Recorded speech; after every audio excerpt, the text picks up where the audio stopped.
got so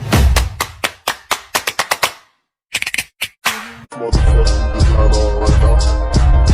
Bring it down, bring it down, bring it down. I got the whole class on the wall.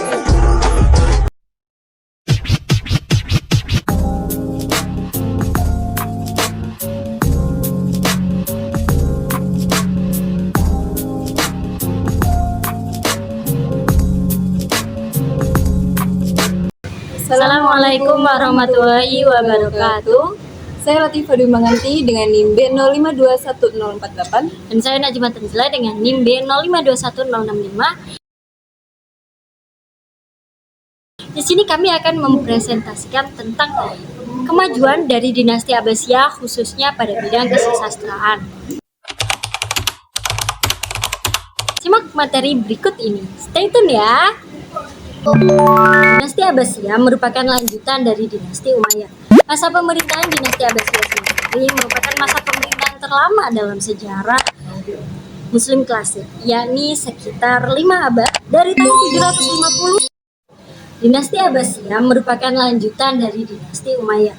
Masa pemerintahan dinasti Abbasiyah sendiri merupakan masa pemerintahan terlama dalam sejarah Muslim klasik, yakni sekitar 5 abad dari tahun 750 hingga tahun 1258. Era dinasti Abbasiyah sendiri selalu dicap sebagai era kegemilangan atau era keemasan dalam sejarah Islam klasik. Karena kekuasaan dinasti ini pun membentang sangat luas. Dinasti Abbasiyah merupakan the most brilliant period atau era yang paling gemilang dan cemerlang dari era zaman Islam klasik. Perkembangan peradaban serta intelektual mencapai masa kegemilangan pada dinasti Abbasiyah ini, termasuk dalam ranah kesusastraan. Banyak buku-buku filsafat yang mulai dihidupkan kembali dengan menerjemahkannya ke bahasa Arab, karena sebelumnya buku-buku filsafat ini dipandang mati. Salah satu faktor majunya kesusastraan adalah karena para pemimpin Abbas yang sangat mendukung dan memberikan apresiasi yang cukup baik. Salah satu bentuk apresiasi serta dukungan pemerintah Abbasiyah kala itu adalah dengan didirikannya Darul Hikmah, yaitu lembaga penerjemahan. Selain itu didirikan juga perpustakaan yang memiliki nama Bait Al-Hikmah yang mungkin sudah familiar di telinga kita para umat Islam. Dalam perpustakaan ini menyimpan banyak karya-karya sastra, ribuan literatur asing dari bangsa Romawi, Persia, India, dan juga banyak-banyak terdapat buku-buku kuno. Baghdad, yang merupakan ibu kota Abbasiyah pun menjadi tempat utama untuk menerjemahkan semua buku dari macam-macam bahasa menjadi bahasa Arab. Pusat penerjemahan sendiri tentu berlokasi di Darul Hikmah. Umar bin Har al-Jahiz merupakan sosok yang menjadi peran penting dalam kesusastraan Abbasiyah, karena beliau merupakan seseorang yang mengembangkan sastra Abbasiyah. Bahkan beliau pun mendapatkan julukan. Abu Uthman Umar bin Har al-Jahiz merupakan sosok yang menjadi peran penting dalam kesusastraan Abbasiyah, karena beliau merupakan seseorang yang mengembangkan sastra Abbasiyah. Bahkan beliau pun mendapatkan julukan sebagai guru sastra Abbasiyah atau Baghdad. Kemajuan kesusastraan Abbasiyah terus maju semakin pesat.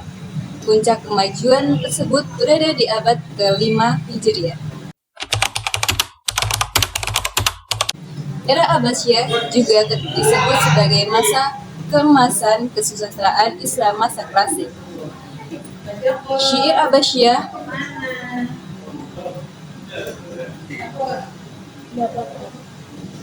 Syair Abbasiyah mengalami banyak perkembangan dan perubahan.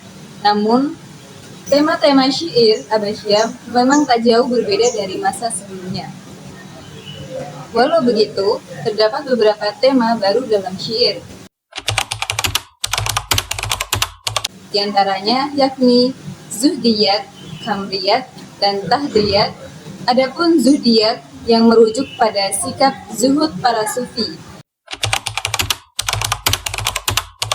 Hamriyat berarti minuman keras,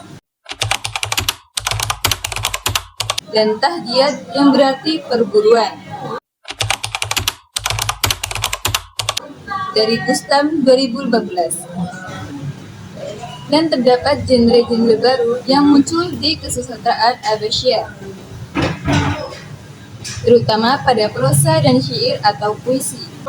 Adapun tokoh yang terkenal dalam bidang prosa yaitu Ibnu Al-Muqaffaq, sedangkan dalam bidang puisi adalah Abdul Nuwas. Keduanya memiliki ciri khas masing-masing dalam menggunakan gaya bahasa dalam karya-karyanya.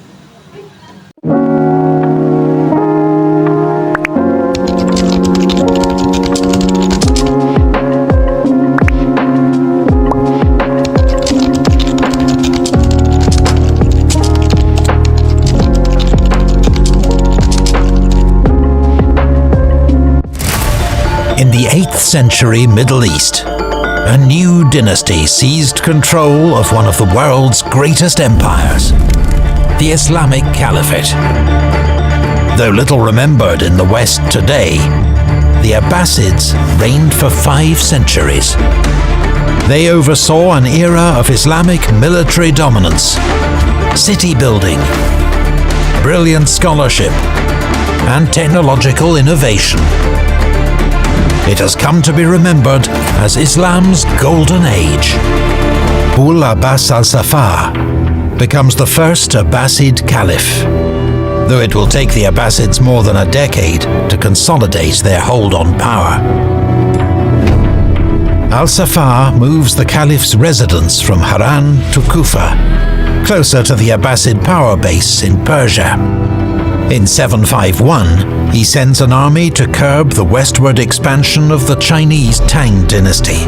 The campaign culminates in a bloody victory at the Battle of Talas, but also marks the limit of the Caliphate's eastward expansion. New ideas and technology also flowed along the Silk Roads. Chinese papermaking techniques first reached the Muslim world under the Umayyads, but it was under the Abbasids that paper production really took off. Much cheaper than parchment or papyri, abundant supplies of paper transformed the practice of administration and bookmaking, and helped medieval Islam to become one of the most bookish cultures in world history.